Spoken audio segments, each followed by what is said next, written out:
feels so good throwing ice bottles. I'm here to tell you about it right now, today. Tell them what, Exiles. Uh,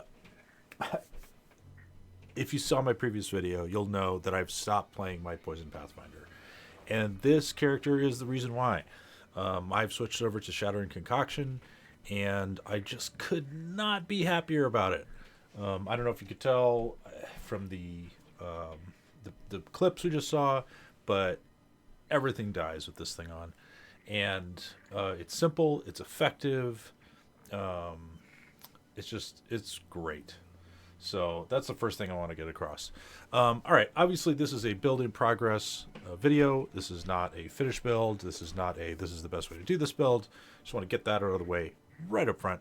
I am still very much experimenting with gear choices, support gems, passive skill tree points, all that. But I am extremely confident that this is going to do well into endgame. I've seen one other person playing it, and they are also having a great time. I think this is a very underrated skill, very underrated ascendancy setup, and I anticipate that this is going to be extremely popular in the weeks to come. This is sort of a submarine build right now. This is the sleeper in terms of Ranger builds. Okay, so let's talk about why I ended up here. Just as a bit of a reiteration from my last video, I was playing Poison Concoction, and in mapping, I felt constantly under threat, constantly on the run, and I just kept thinking, if only I could just freeze things. If only I could just stop the enemies, it'd be great. And I started doing an Ice Sorceress, and I was playing around with that, and I was like, God, this is slow. It's clunky. I don't like it. I was like, what if I could just, immediately freeze them and then hit them with Cold Snap? And so I was like, wow, there's those other concoctions in the Pathfinder ascendancy. What if I tried one of those? Well, what if I tried the ice one? I'm like, why are those even in there? Nobody even talks about them. Everybody just sees Pathfinder Poison Pathfinder. That's what everybody's doing, right? But there's these other ascendancy skills in there. Let me mess around with that. And so I was trying to mess around with this like hybrid Pathfinder Sorceress bow wielding spell casting thing, and I did that for the first, up till my first ascendancy, basically, where I was using some bow skills with some spells, and it was terrible. I mean, it was really rough. Like, Frostbolt, Cold Snap is effective, but it's so hard to use, especially like end of Act 1. You're going through the manor, and there's a lot of really fast, hard-hitting enemies. You're sitting there trying to manage like bolts going out and snapping them at the right time, and you can get it done, but it doesn't feel good. So I will just say, in terms of like getting it up to first ascendancy, do anything else but like try to do the cold stuff. Maybe a little bit, but I would say, definitely throw in some lightning arrow. Go minions if you want. Just do something that works, that doesn't matter, because as soon as you hit your first ascendancy, as soon as you get through your first trials, and you put on the concoction, everything's going to change. So just your whole goal in the early, first act and a half, just get through your first ascendancy. And then everything gets really easy from there immediately. I want to talk about the other concoctions. I did see somebody doing a bleeding concoction and was doing really well. I tried the fire and the lightning, and they, to me, suffered somewhat from the same challenges that poison does. I could immediately tell. I was like, oh, I can see right where this is going to go. I'm, again, going to suffer from not being able to stop things. I think at some point I do want to try to build with the other three concoctions and play around with, like, are there some interesting combinations with other skills from other classes or weapon, types that we could throw in there? Is there some interesting combo wombo stuff that you could do? But concoction builds, I think, seem to me to be like a bit of a canvas that you get to paint on. Like, this is what it basically does, but you should try to throw some other stuff in there with experiment and see what you can come up with. Like, that's how it feels to me right now. But other concoctions are fun.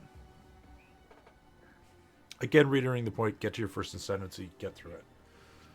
All right, let's talk about some fun things about this, the way I've got this set up. Shattering Concoction itself does cold damage. It has 100% chance to, more chance to freeze in terms of freeze buildup. It freezes most things almost immediately. Bosses will get frozen in 1 or 2 hits. And it inflicts cold exposure.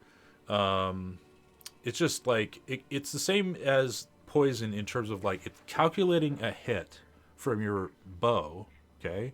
Whatever, the more damage your bow does, the bigger the hit is from this. Then it's adding this 138 to 208 added cold damage on top of that. It hits very hard. I have Scatter Shot on there so that I get 3 bottles, inevitable critical, and then Ice Bite does, this 35% damages cold damage for 3 seconds after you freeze an enemy, which is all the time. So you have really good uptime on Ice Bite. I've been playing around with some stuff. I have Freezing Salvo on. Freezing Salvo, of all the skills that I've tried, in addition to the Ice Bottle, is the only one that I've kept on there, and it's primarily because it has Culling Strike. So, it is a nice little toss it out there once in a while thing, but mostly it's like the bosses at or under 5% start spamming Freezing Salvo, and it'll polish off that last 5% immediately. Rares at 10%, same idea. Hypothermia is very obvious. Hex Bloom, Heightened Curse, Persistence.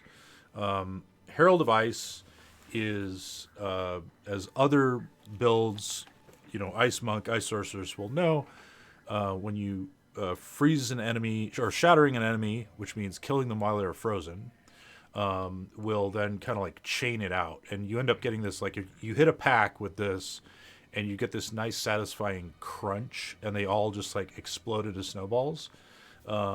Because they've all been shattered, and it's like a chains shattering thing. It's very, very nice. It's really, the explosion that goes off and just kills all of them. It's great. Arctic Armor at the moment, and then I need to get the, I actually should check if I'm at the level for that, although I don't know Spirit, but I need to get Herbalism as soon as I can, for flask charges. That's the basic setup. In terms of skill tree, if you're playing any kind of a Pathfinder build, this will look sort of very standard, except that you get to come up here and grab this awesome Coming Calamity, 50% increased cold damage while affected by Herald of Ice. How nice is that? At the moment, I'm just reaching over here into the Monk tree. I'm going to pick up some of these Energy Shield and cold nodes, and then I'm going to come over here and get some of this projectile damage and attack damage over here. And then I'm going to eventually end up over here at Spectral Ward. And then I'm going to head down and get Acceleration right here. So that's kind of the plan with the build. Very generic, sketch out, feel it out as you go. Right now I'm in a place where I just need more tank. And so I'm reaching over here for some of these monk nodes. I'm also gearing like a monk. So I've got all Energy Shield and Evasion gear on. I'm not, I have Bone Quiver, and then other than that, I'm just basically a monk. My first playthrough with Poison Pathfinder kind of convinced me that wearing straight up Evasion gear wasn't necessarily the answer, and Energy Shield is just in such a strong place right now that I decided to just gear for it. While keeping a bunch of evasion and balancing out my spec in terms of attribute requirements. Okay, let's talk about Shattering. If you've ever played PoE 1, you will know probably from having played like a Bone Shatter Juggernaut or something like that about SX Mastery right here. And the key thing here is that it says enemies killed by your hits are destroyed. Okay? Why is that important? There's a lot of on-death effects in both of these games. And on-death effects rely on there being a corpse. Things like Detonate Dead, just like with the Witch, Bone stuff, where it's, you need corpses on the ground in order to cast, use some of those skills. the on-death effects need a corpse lying on the ground. This Axe Mastery in the first game makes it so that the corpse is destroyed when you kill something. Okay, and it is 100% uptime. Anything you kill with an axe is going to be basically obliterated. In this game, we don't have that.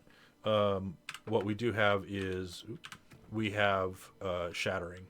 And let me go find something with that on a tooltip like this. So Shattering says frozen enemies shatter when killed, destroying their corpse. That's great for us. We love that. When we get to end game, it's not 100% uptime here because they must be frozen. But with these skills, it's going to be a lot of the time. Very often you are going to be killing something and it is going to be frozen when you kill it. And that's what we're looking for. So Shattering is a very nice buff to have in terms of just like general survivability, mapping, all that stuff. So we like that. Let's talk about Concoction Linking.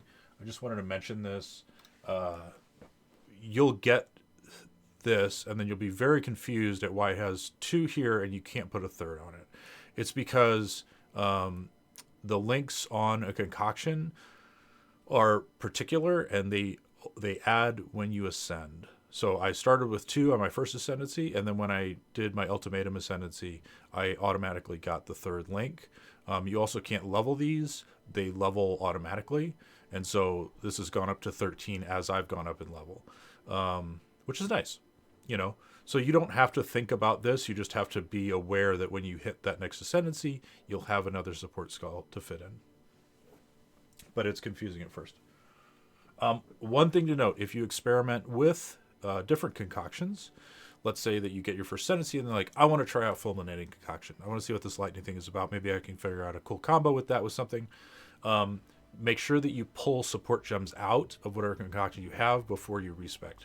As far as I can tell, respecking your concoction destroys all the support gems that are here.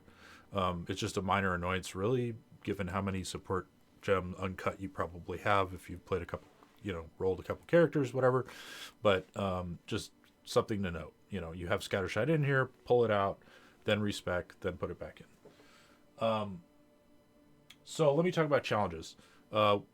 First off, when you get this, I would say the number one with a bullet challenge with playing concoction builds is, of course, flask charges to use to cast your concoction.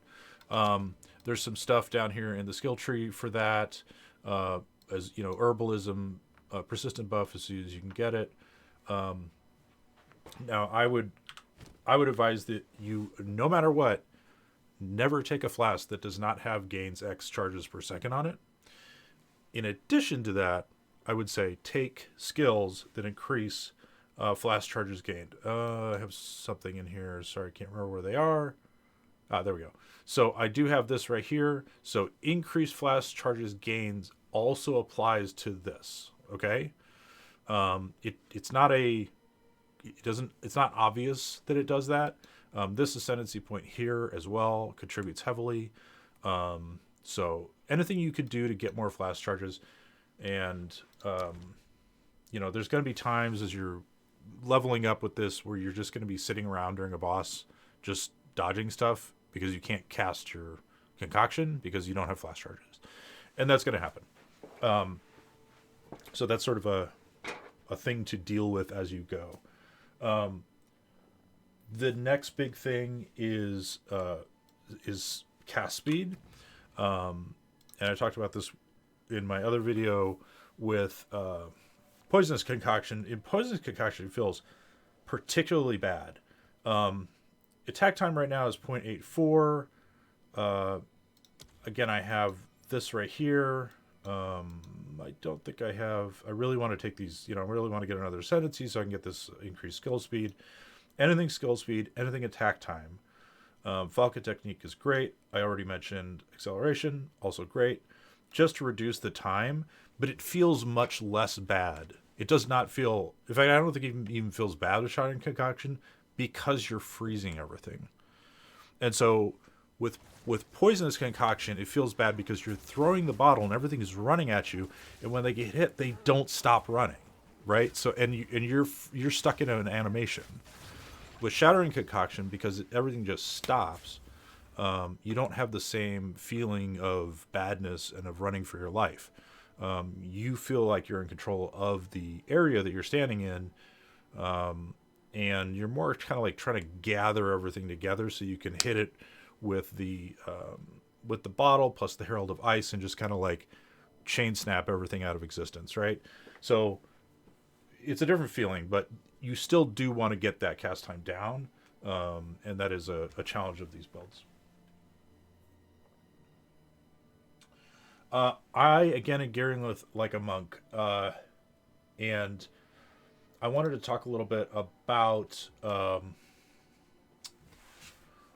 build diversity. I just wanted to mention this really quick because I initially started trying to do like, oh, maybe I'll do a wand and a focus with a thing and a blah, like I was like, oh, how far can I stretch this out? Can I do dual wield, like, weapon sets, like what can I do here?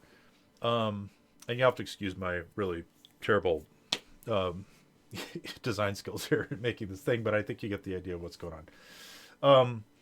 So I'm a ranger, so I'm the green one, obviously. And if I wanted to do like maces as an offhand, or if I wanted to use like heavy armor gear while being a ranger and carrying a bow and quiver, let's say. In Path of Exile 1, you could always do something like that. You could always do these like just you're picking and pulling from all these different archetypes of things, and you're making an amalgamation of all these different skills. They do have to work together to some extent, but like your gear, I could do like a two-hand with a shield and dress all in cloth. That was easy to do. Like it might be dumb, but you could do it. You can't do that in this game. And so, in trying to experiment, what I've found is, if you start, it's not necessarily the class. Like being a ranger isn't what matters. It's that I picked a bow and quiver. That was what mattered. Okay, so now that I have a bow and quiver, I have a minimum dexterity value that I need to maintain going up through the levels in order to keep equipping bigger, better bows. That is going to limit what kind of gear I can use. So from the green, I could step over to the turquoise, or I could step down to the yellow. But I can't go to purple. Like, that's not going to work. I can't satisfy my weapon requirements and also use armor gear. I can't use armor weapons or strength weapons and also use high shield value gear. I can't use, like, sorcerer's gear with a double-handed mace. And that, in turn, is going to limit what you can use in terms of skills.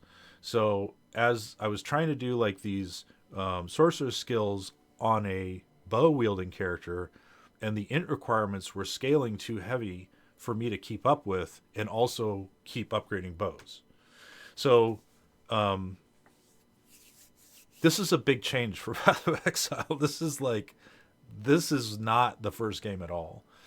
And it's not really directly related to like is Shattering Concoction good or not, but I think there's some other ice skills that would be cool to try with this that you just can't maintain the attribute requirements for as you're trying to mess around with these things.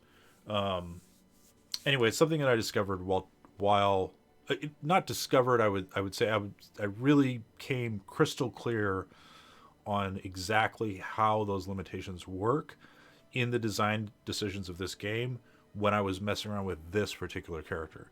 And so I just wanted to throw that out there as something one of my big takeaways from this character experiment. In terms of like, is this going to be popular? Here is the current YouTube results for Ice Pathfinder. There's Mehmet's video there, which I would recommend you watch. And that's it.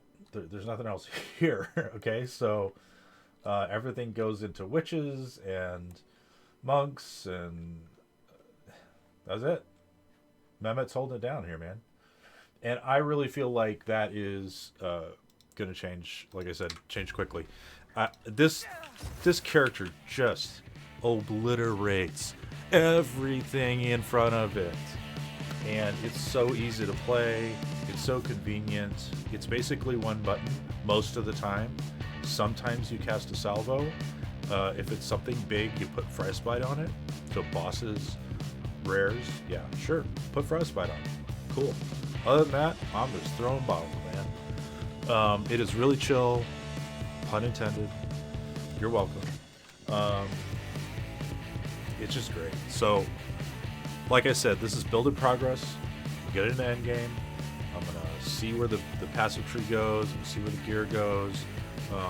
If there aren't any other big problems, I really don't anticipate it, having already, completely gotten through into end game with one Pathfinder. This just seems like falling off a log, honestly. So I'll update it more. If you have any questions or comments, hit me down below. If you hate the new thumbnails, let me know. I know there was some feedback on the previous ones. I heard you out there. I'm with you. But I also want to say, just having tossed this channel together haphazardly in the last couple of weeks, the likes, subscriptions, comments, I really appreciate them. It means a lot. And I just hope you're having fun with the game. This game is awesome. It's great. Hope you're having a good time. Have a good one. See you.